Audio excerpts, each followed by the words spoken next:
So legend has it that this Marry Me chicken just makes people want to marry you. So fingers crossed, it was my first time.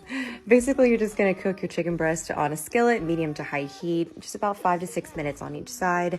Then when those are finished cooking, set those aside. In the same pan, you're gonna add some garlic, a chopped up shallot, then add some chicken broth, your coconut cream. Then you're going to add some spinach, basil, your seasoning, and the best part about this, the sun-dried tomatoes. Mix all that together and then add in your cheese. I used dairy-free cheese. Then you're going to add a little bit more chicken broth in case it gets a little too thick for you. Nestle in those chicken breasts right back into the same pan. And hey, good luck to you all. Maybe this year's your year.